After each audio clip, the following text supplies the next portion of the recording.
இங்க நித்யாங்கிற குட்டி பொண்ணு தூங்கிட்டு இருக்கா. அவளோட அம்மாவோ ஸ்கூலுக்கு லேட் ஆயிருச்சுன்னு அவளை எழுப்புறாங்க. அவங்க வேகமா இவளை கிளப்பி ஸ்கூலுக்கு ரெடி பண்றாங்க.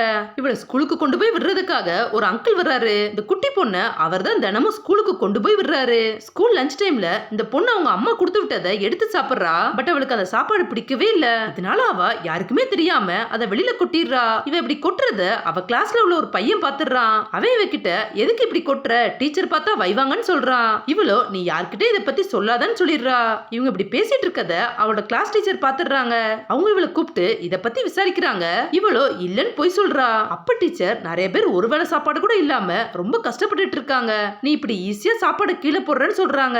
பாப்பாவோ இனி இப்படி கொட்ட மாட்டேன்னு சொல்லிட்டு சாரி கேக்குறா. இவ ஸ்கூல் முடிஞ்சதும் அந்த அங்கிள் கூட தான் வீட்டுக்கு வர்றா. அவ ரோட்ல நடந்து வரும்போது ஒரு குட்டி பொண்ணு காசு கொடுங்கன்னு இவங்க கிட்ட கேக்குறா.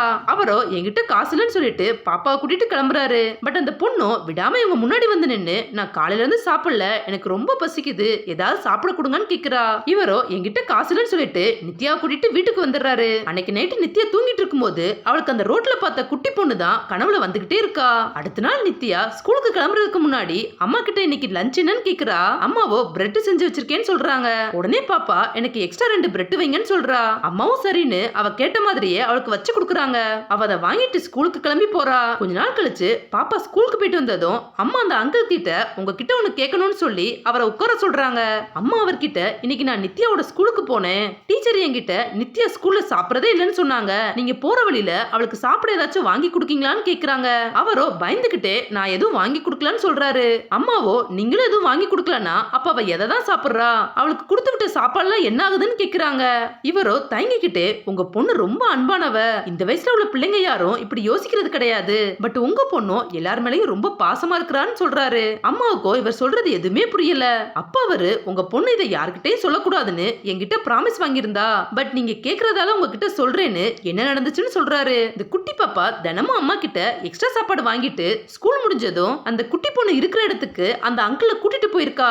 அங்க வச்சு அவளோட சாப்பாடு எடுத்து அவ அந்த பாப்பாக்கும் ஊட்டி விட்டு 2 பேரும் சேர்ந்து சாப்பிட்டு இருக்காங்க.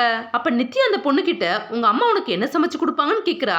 அந்த பொண்ணும் எனக்கு யாருமே கிடையாது, நான் எங்க இடம் கிடைக்குதோ அங்க போய் தங்கிக்கிறவேன்னு சொல்றா. இதை கேட்டதும் நித்யா ரொம்ப ஃபீல் பண்றா. இப்படியே தினமும் இவ அந்த பொண்ணுக்காக சாப்பாடு கொண்டு வந்து 2 பேரும் ஷேர் பண்ணி சாப்பிட்டுட்டு இருக்காங்க. சண்டே லீவுங்கிறதால இவ சாட்டர்டேவே அவளுக்காக ஒரு பிஸ்கட் பாக்கெட்டை வாங்கிட்டு வர்றா. அதை அவ கிட்ட கொடுத்துட்டு நாளைக்கு நான் வரமாட்டேன், நீ இதை சாப்பிட்டுக்கோன்னு சொல்றா. இதெல்லாம் அந்த அங்கிள் பார்த்துட்டு இந்த குட்டி பொண்ணு இந்த வயசுல இவ்வளவு ஹெல்ப் பண்றதை நினைச்சு ரொம்ப சந்தோஷப்படுறாரு. தினமும் அவரு அவங்க சாப்பிட்டு முடிக்கிற வரைக்கும் அவங்களுக்காக வெயிட் பண்ணி அவளை வீட்டுக்கு கூட்டிட்டு வந்திருக்காரு. இதெல்லாம் இவரு இப்ப அம்மா கிட்ட சொல்றாரு.